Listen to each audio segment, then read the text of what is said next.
Today we're going to speak with Jan Ramesh de Saram, who is born and raised in Berlin to Sri Lankan and German parents. He followed his maternal links to Sri Lanka with frequent trips growing up, and then finally a research study trip that took him to Jaffna. So, Jan, we're going to start with requesting you to talk about that first journey you made to Jaffna when you were studying social and cultural anthropology. What was the research premise that took you there and the communities that you first linked up with? So this was back in 2003, 2004, when I was, as you just said, a student in Germany, kind of heavily influenced by Rastafarian ideology and anti-globalization moves, and Sri Lanka. The civil war had just come to a phase which was called peace process, and living in Germany and being very removed from the reality, we kind of thought peace process equals peace. So we set a very kind of ambitious premise for our research, which was looking at the transformation of the relation between civil society and military in the ongoing peace process. And then we came to Sri Lanka and we came to Colombo and started researching and meet people like also Iromi Pereira and others and slowly everybody kept telling us, if you really want to do something about the peace process, you have to go to Jaffna. And then we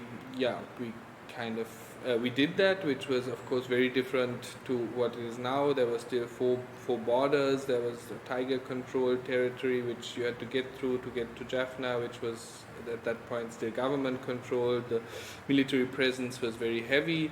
There was a feeling of peace process, but it was definitely not that you had the feeling that peace was around the corner or anything. So slowly we started to kind of read a lot about Jaffna and meet different people in Jaffna.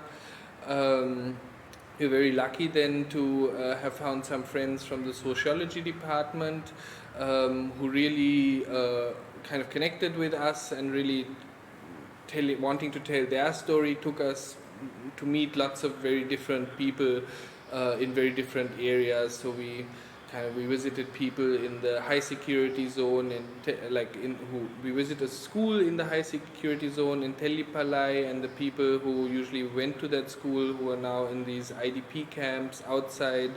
We met people in the elders' home in Savakacheri. We went into the prison and spoke to prisoners there. These guys really showed us, they had a strong agency to show the story of their community, and through that we really got a broad kind of view. They also introduced us to Gnanadas, who was then doing ScriptNet and doing short film programs. But also I actually spent kind of weeks in the office of a Major Kumasaru of the civilian military relationship office and just observed how he interacted with the people who came to him with their problems.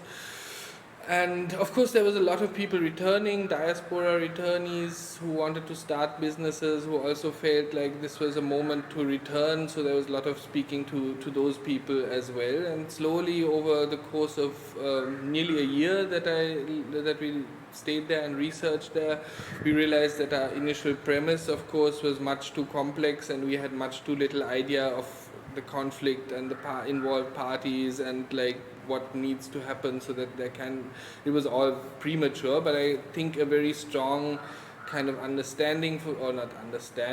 sense of the Jaffna situation and its complexities and all that was born in that time. And I think we also of course met a lot of people. Then there were lots of NGOs in Jaffna active, a lot of NGO people, and I had thought that, okay, if I maybe get into this NGO field, then there's a chance for me to get to Sri Lanka and do something to somehow help, like make this conflict less bad or something. But I realized in that time, and speaking to those NGO people working for GIZ and UN and all those non-violent peacekeeping force and everything, I realized that that was not what I wanted to do. But that kind of my experience in Berlin, I grew up, and I was 10 years old when the Berlin Wall came down, and it was also a city it was a Cold War. It was not a war with shells falling around, but I've witnessed how a city grew together in my teens, and in Berlin it was very much through arts and culture.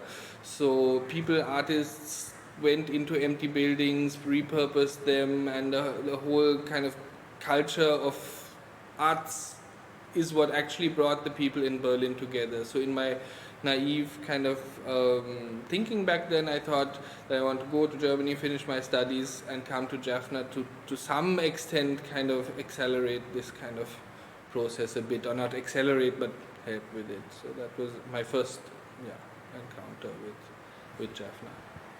The path of cultural organizing, before you joined the Goethe-Institut, there were a lot of other activities that you coordinated, and that also in the north, in Jaffna, relating to, say, the Jaffna Music Festival being one example, as well as the film camp. Could you talk about what it meant to be a cultural organizer during those early years? I can not really answer that so well, but I can talk a bit about those projects. One, because in 2007 I then moved to Sri Lanka, and one of the first projects I worked for was for a Sri Lankan British American Hollywood-based film producer, Damita Nikkapotta, who had this idea of doing film camps for bringing, also he wanted to also kind of contribute to bringing the split communities in some way together, and he was thinking that the best would be to do that with the next generation, the younger people. So we organized these film camps for children, where in each camp 40 children from all around the island, Sinhala, Tamil and Muslim, got together for 10 days, and with the help of experienced filmmakers like Anoma Rajakaruna, Grandadas, Drew Drucknam, Danushka Gunatilaka, who then later was leading the SLTTI, took these groups and really took them through the process of making a film, from scripting it to acting it to editing it, and it was all their own stories. So we did a camp like that in Bandaragama and another one in Gaul, and we always had 4 students from Jaffna participating, which really enriched the camps and kind of made it possible that these kids could really connect with people from everywhere in the island. And then I think in 2010 we actually did one of these camps in Vattukodai in Jaffna College, and brought all the other students from around the island there, and I think that was it was a great experience, and it was also really nice to see how these friendships formed and how even the teachers kind of got a different understanding for what had happened in the north, and that was one really nice early project in Jaffna. And then the Jaffna Music Festival, I would clearly say so far in my life, was the greatest experience that I had working for. I had been in Kälam mentioning a few times to different people that my dream is to kind of maybe at some point co-organize a music festival in Jaffna, and there was this sister of a friend of mine, Tanya Hettiarachi, who was working for the Seva Lanka Foundation and was about to quit her job for personal reasons, and told me that her boss, the Harsha Navaratna of the Seva Lanka Foundation, also had this dream of kind of bringing together the country a bit more through a music festival. So luckily I was then hired as coordinator for this Jaffna Music Festival. And we then went to Jaffna and met different people and got advice from senior people in the folk music field. It was supposed to be a folk music festival.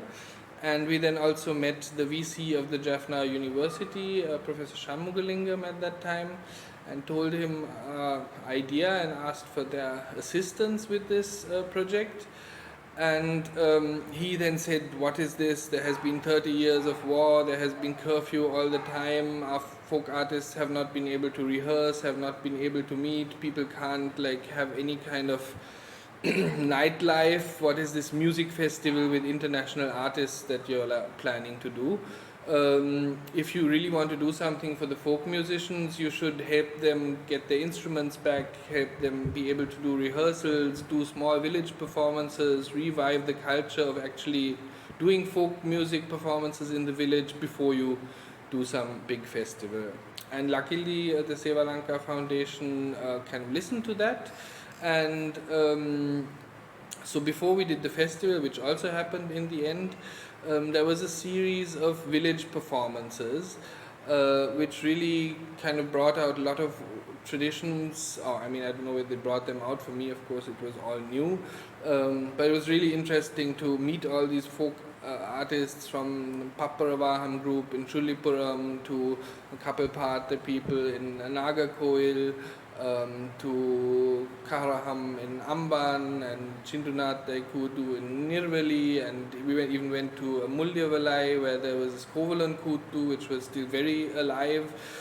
And I really learned a lot through that, and I also feel that it was really beautiful to see how people came together again and said we haven't had nights like this for many years, and got new faith in that. So since 2007 and the Jaffna Music Festival experience in particular, you've since joined the Goethe-Institut in the cultural programming, and various partners have developed relations with the North as well. There's been activities in theatre, film, also with the university there. Could you talk more about these recent years and the plurality of programming in the cultural field in Jaffna and your part in that? Yeah, absolutely. I just, something that I forgot to actually add to the last question was that when doing the Jaffna Music Festival, it was only possible because of a really good collaboration which then resulted with the Jaffna University, with people like Navadashini, Ahilan, Shanadanan, Dharma, Anuraharan, Murali Satyan. So those were the people that really then kind of also were convinced of the sincerity of this attempt and really put in all their also creative energy into making the Jaffna Music Festival outstanding event and celebration. So this connection always remained and was active, just on a friend kind of level. And in 2013 I was so lucky to become the cultural programs coordinator at the Goethe-Institut, as you said, and since then have the Goethe-Institut does a lot in Sri Lanka, but mostly in Colombo. But as far as possible, we've also now tried to involve doing things in Jaffna. And there's a lot of different programs, as you just said. The Goethe-Institut is a strong supporter of the Jaffna Cinema Festival, which has really developed into something over the last years, and music programs and but let me just focus on maybe 2-3 things a little bit, which I feel are outstanding in some way. One was the Colombo dance platform, which is a contemporary dance platform in which curator, quite renowned German curator Anna Wagner came to Sri Lanka in 2014 and got to know all the different dance scenes in Colombo mostly, but then we also came with her to Jaffna so that she could meet the people there. And she then started working with Sri Kandan, who is a Bharatanatyam dancer but had this interest in contemporary and different ways of using dance. So he developed this really strong piece, History of Histories, which he premiered at the Colombo dance platform, which tells his own story in a way which mixes Bharatanatyam and contemporary influences, and maybe is one of the first contemporary dance pieces out of Jaffna. And then we also brought other pieces from the Colombo dance platform and showed them at the Jaffna University, which I've heard still was, for many young dancers, choreographers from the north, really quite inspiring to see that you can kind of break also what the expectation forms. And that commitment to including the dance scene in Jaffna has remained. Venuri Pereira, with whom we work a lot, organizes these dance camps with lots of international mentors kind of every year, and now we always have 3-4 participants from the north and east, so there's a nice exchange within the scene also across the island. Yeah, another thing that is very nice, I was happy to witness, was the collaboration with Anne Klatt, who first kind of came to Jaffna in 2016 just to show one of her non-verbal figure theater plays, Solo with the Nose. And it was actually after the performance that a question by Kulante Shamgalingam kind of he said that he, in his when he was a young man, saw a children's play at the Goethe-Institut in Colombo, and that made him become a Tamil children's play writer. And this moved and touched the Goethe-Institut director Petra Raymond so much that she thought, let's really give this a long shot and some more space and time. And over, I think, 4 years, Anne Klatt kept coming back to Jaffna and working with a group of young theatre makers or theatre students to first just do contemporary movement. Then she kind of let them do a play which was still kind of authored by her, that was Birds Who Forgot to Fly. And then in the final step last year, a very small group of the initial students developed this also non-verbal play, Nature's Secret, entirely on their own, just with her mentorship. So it was really great to see how over 4 years, out of a group of students, like there was really a massive kind of exchange and improvement, and not improvement, but you can really see the result being something that is very well received. Also, it was performed in Kilinochi and in other, like for schools in the north, and it's a very strong piece. And another last thing maybe in this area is that the Goethe-Institut also knows and has witnessed that, and I also meet through my own experience, that there's Sri Lankans all around the world, and there's a big diaspora in lots of countries, and they have very different experiences throughout their life, and each person has a very different relation to Sri Lanka and to Jaffna if their parents come from Jaffna. So that we also stronger want to focus on facilitating the discourse between artists from the diaspora and artists in Jaffna. So whether it is the choreographer Sara Mikolai, German Tamil German choreographer, or Senturan Varadaraja, who's a very renowned writer in Germany of Jaffna origin, writer and philosopher, who we kind of enabled, or not enabled, but facilitated to meet people from like Putyasol and have a discussion between poets and writers about lots of questions of identity and belonging and home.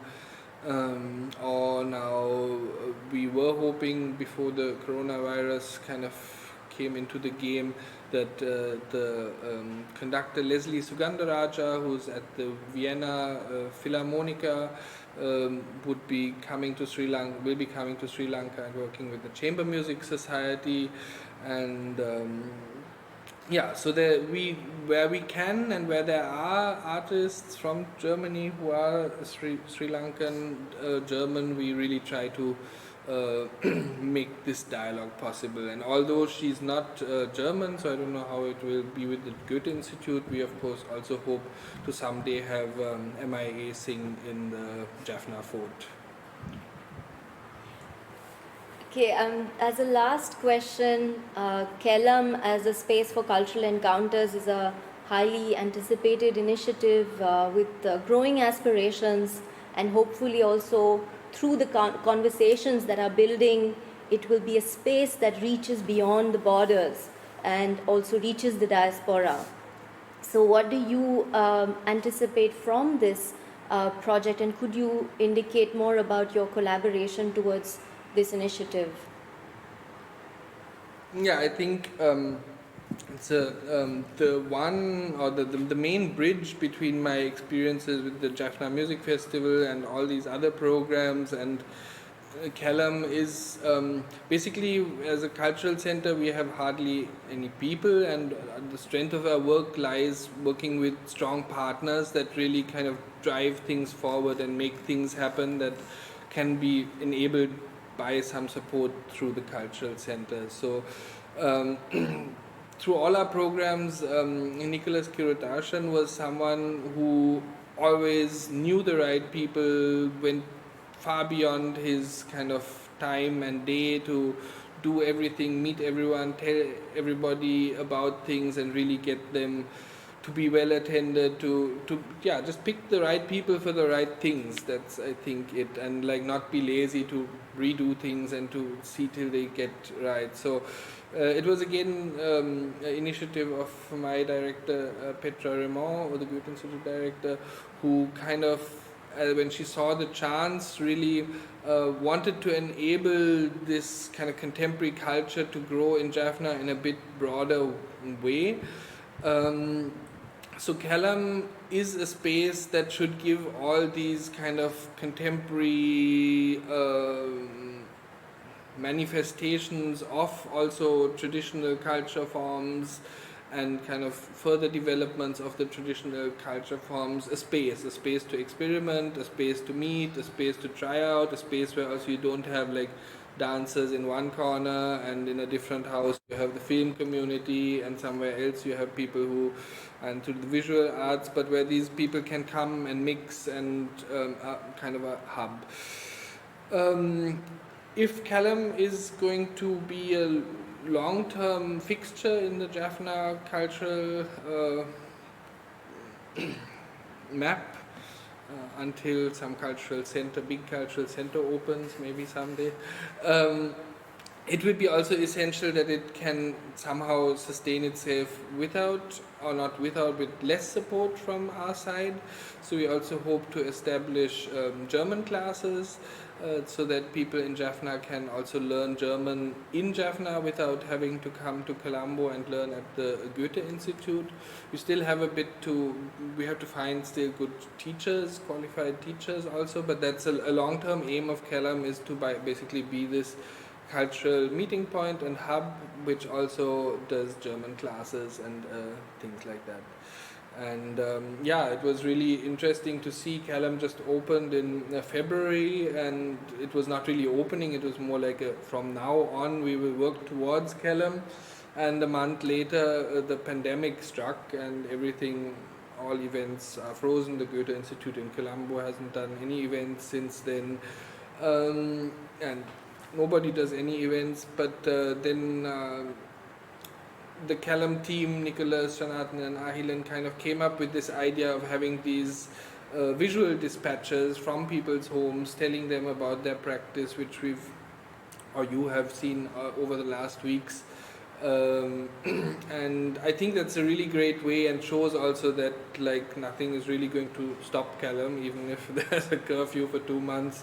Production is running, and this is, I think, a great way to also communicate with an audience who can't come to a place for a time. So I'm quite excited to see what will happen in the next years.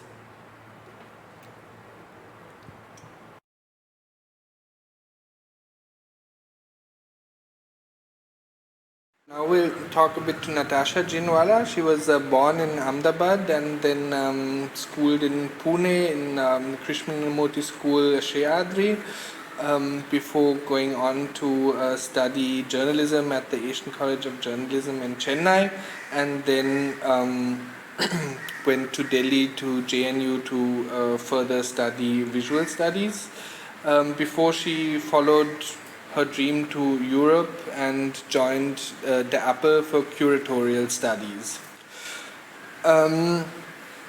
Since 7 years now, she's based in Berlin, making exhibitions all around the world. There's quite a few projects of hers, but amongst them were she was part of the Berlin Biennale team in 2014 and part of the Documenta 14 team in 2017. She curated the Contour Biennale, but also other initiatives like the Museum of Rhythm, and further. Currently, she is the associate curator at the Martin Gropius Bau in Berlin, Germany, artistic director of the Guangzhou Biennale together with Daphne Ayas, and artistic director of Colomboscope. Natasha, our second encounter took place in 2015 when you approached the Goethe-Institut Kälam about supporting a satellite event of the Venice Biennale in Jaffna, while we had at the same time approached you about curating a show at the Rio complex. We'll get to the Rio in a bit, but first maybe explain a bit about this project, My East is Your West. What made you think of Jaffna, and how was that experience of first going to Jaffna and doing a program there? My first trip to Sri Lanka was in 2014, and at that time I had come to attend the Colombo Art Biennale and write about it. Following that, I was asked to come on board for the team of My East is Your West, which was a project led by the Gujarat Foundation for the 56th Venice Biennale. And that edition of the Venice Biennale was curated by the legendary curator Okui Invezor. It was a very inspiring moment for us to formulate a proposition for an unofficial pavilion that included the artists Shilpa Gupta, Bombay-based, and Rashid Rana from Lahore, for the first time bringing in on a kind of momentous occasion the artists of India and Pakistan to create a joint effort in Venice. But I did feel that it would be insufficient for the audience of Venice to be the only in a sense, the main benefactors of this effort. And so I was thinking of a traveling public program, which then was called Ancestors, as a framework. And then for every traveling episode of the project in different parts of South Asia, we had a set of speakers, including artists, scholars, filmmakers, and also performance artists. We did workshops and seminars, and it really felt at that point that this effort of bringing the subcontinent closer in dialogue and really thinking about what it meant to be in this post-partition subcontinent while still attempting to challenge growing nationalisms was something that we could endeavor towards. And in Sri Lanka, of course, we partnered with the Sri Lanka Archive for Contemporary Art, Design and Architecture, and with Sharmini Pereira, I worked very closely to develop the program there. And I was completely amazed by the audience that we had. A lot of young students, and really I felt from all over had come. We had Chandragupta Thenuvara, Jagat Veer Singhe, we had Kadri Ismail as a scholar, of course Sanatanan and Ahlan, all participating in the event. And we were thinking about questions of race, thinking about transformative justice. We invited Hotsu Nen, the artist from Singapore, to really look at island geographies and origin myths and nationalism. And it really felt like, even though it was a compact program, for me it was a meaningful first introduction to Jaffna. Thank you. The Goethe-Institut had at the same time invited you to, together with Menika van der Poorten, curate an exhibition in the ruins of the Rio Hotel and Cinema complex in Slave Island, which was looted and partially torched in the 1983 riots. We just had thought that 50 empty rooms were an ideal space for an exhibition, but what you did was connecting stories and weaving a community. So it was something like, against all logistical and financial odds, you really created something special there. Can you tell us a bit more about that experience?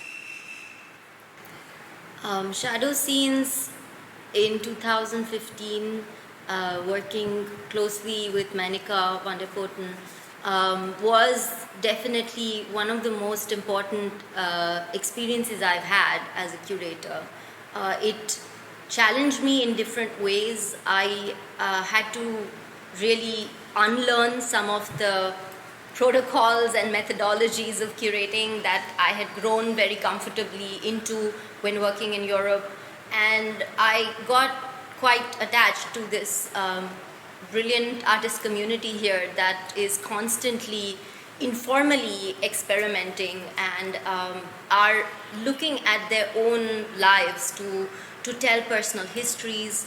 There is great attention to thinking about the many afterlives of trauma, but also what it means to be a young generation of creative people in a post-war context. And for me, this approach to creating a festival that was quite horizontal, where artists from South Asia, international artists, could all come together and respond to one site, a site that has endured deep and grave violence, to use it as a space where testimonies can be built up, but also to use it as a space for, also the cinematic imagination, the way that in a movie every scene rolls out and tries to talk about a very different character, a very different moment of time. I felt like we really used these former hotel rooms as one does build a kind of film plot. So it was quite clear in Shadow Scenes that memory work, testimonial production and oral history telling play a big part in your approach to exhibition making.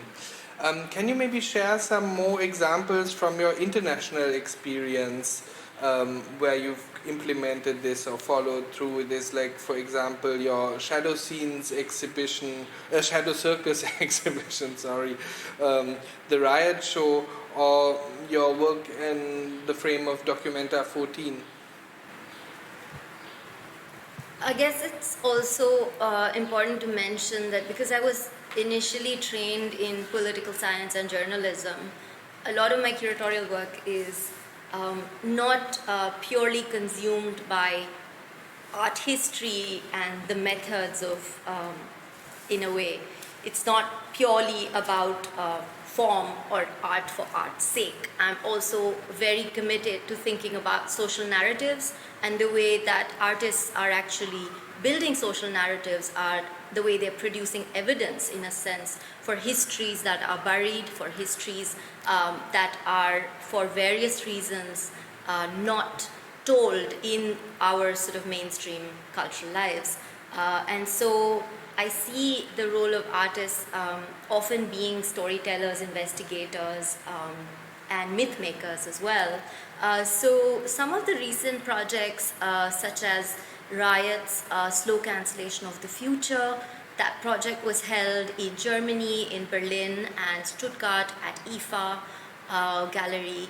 And in that exhibition, for instance, we were really thinking about trying to understand what is that tipping point that spills over into what is called the riot? What is that furor of energy? What are the systemic violences? And what is the disciplinary society doing to people's bodies and minds at an everyday basis that leads to this turning point that is the riot, and the negativities that follow in the darkness of the time of the riot. So we were thinking, legally, we were thinking about investigative formats, we were thinking about music traditions that have come out of the riots in their aftermath. So there are various examples, but it really felt that this was a project that brought together riots from, say, LA to the UK to Sri Lanka to Bombay.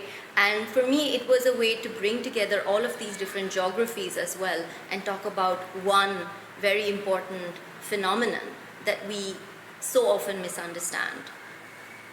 At the same time with Documenta, it was a massive project, of course. Documenta is the largest contemporary art exhibition platform, and it has been taking place in Kassel in Germany since more than 50 years. It is also, in a sense, a post-war effort to think about the role of culture in contemporary life and in bringing people together. With us in the 14th edition of Documenta, which took place in Athens and Kassel, two cities, two countries for the first time, we were looking again at the role of artists in telling histories.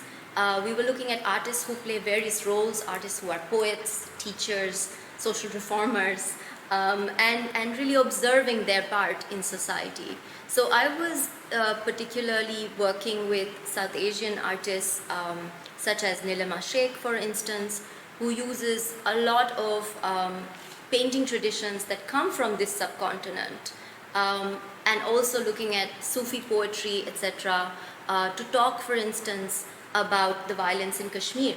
So she has this series called Each Night, Put Kashmir in Your Dreams, and that talks about the centuries of violent histories in Kashmir, of migratory traditions that this region has had, of the landscape there, and what is happening there today, which is a highly censored violence against communities living in that part of India and the border regions with Pakistan. And it really felt like her work, again, bears testimony to Kashmir, using miniature painting traditions, Pichwai traditions, so really bringing in a lot of different aspects of art history methods to talk about this very troubled terrain. At the same time, we were also working with photographers and filmmakers such as Gauri Gill and Naeem Mohammed, who had their own methodologies and who have a very long-standing sort of trajectory in their work, where each artwork really follows one from the other. It has a seriality about it. So for me, there was a lot to learn. Naeem also has studied anthropology, and his methods as an artist are, I think, extremely important for the current generation in terms of the research that he has done into the 1971 Bangladesh Liberation War and its aftermath, histories of the left, and how he thinks about also alliance building movements between, say, such as the non-aligned movement and Afro-Asian solidarities that play it out, and also the geopolitics of oil in the region. I mean, all of these aspects play out in his work. So in a sense, it is also breaking again the boundaries of contemporary art with thinking about political history. Thank you. So then in 2017, after Documenta 14 actually, you made Sri Lanka your base. You switched your base partially from Berlin to Sri Lanka. And since 2018, you are the artistic director of the interdisciplinary festival platform Colomboscope. Could you share some insights about the concepts of the next edition that's coming up in early 2021? About the special residency plans that Colomboscope is pursuing, and that will also to some extent take place in Jaffna, and maybe also a bit like what kind of strategies Colomboscope has deployed to engage with artists and audiences during these last months of COVID curfew. So Colomboscope, from being an annual festival, has now become a biennial festival, so in a sense taking place every 2 years, but still being quite active during the in-between time. We were rethinking after 6 years with the team, which of course you are part of as well, what it means to be such a platform where there's a lot of responsibility we feel to the artists we work with, especially the local artists. We feel that there is a role for us to play that is beyond commissioning and producing works of art and staging them for broader publics. So we've been thinking about workshop formats. We've been looking at, again, what it means to do interdisciplinary research, residencies, and so forth in the time leading up to the festival as well. Because there's this great excitement that builds up during that 10-day period when we have the festival and programming in the city. But we also felt it's extremely important for us to move out of Colombo.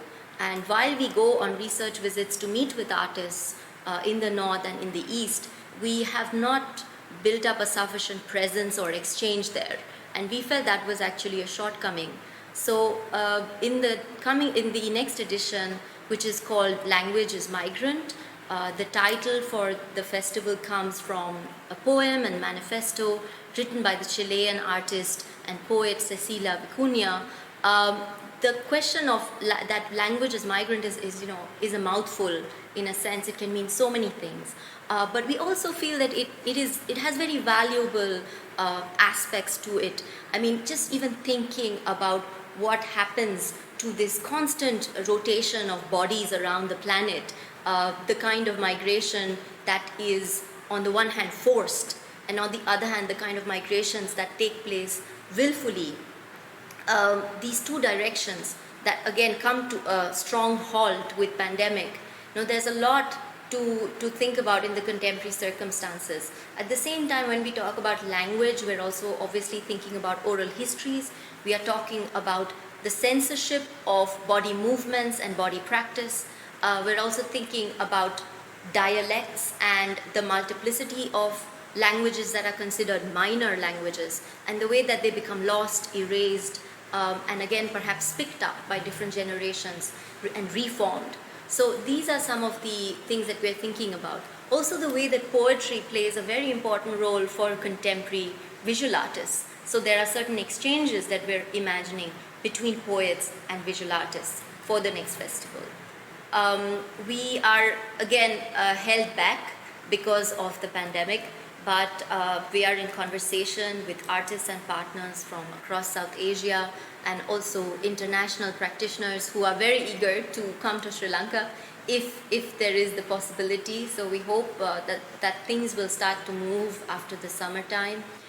One of the program threads is a series of residencies. We are supposed to undertake around 4 residencies leading up to the festival, so that again there is an exchange between regional, international artists and local artists. So these are tandem residencies where a local practitioner and an international practitioner will work together for over a month on their own proposals and in their own style, but they will inform each other and in a sense also mentor each other. So in Jaffna, we are hoping to invite an artist from Afghanistan, Aziz Hazara, who is now partly based in Belgium. He has been looking at surveillance and contemporary warfare, also looking at, again, the distressing topic of suicide bombing, but in the context of Afghanistan, and what it has meant for him as a youth, how he responds to these trajectories of structural violence and warfare, and what it means for also migratory tendencies within that landscape of Afghanistan and beyond for the community that has again become a diaspora. So we are hoping that Aziz can undertake new research when he comes to Sri Lanka and have a lot of conversation partners along the way. I should mention, of course, that for the upcoming festival, we are working very closely with Anushka Rajendran, who is a Delhi-based curator, and she is leading many of these conversations, also with Aziz Hazara, and hopefully will herself be with us again, meeting artists and undertaking the next part of festival planning with the team from late summer. Would you like to elaborate a little bit on what Colomboscope has been active with through the last 2 months, how the engagement has been over the last 2 months with artists and audiences? So we used the time of the pandemic first to sit back and really observe what was happening within the artistic landscape around us.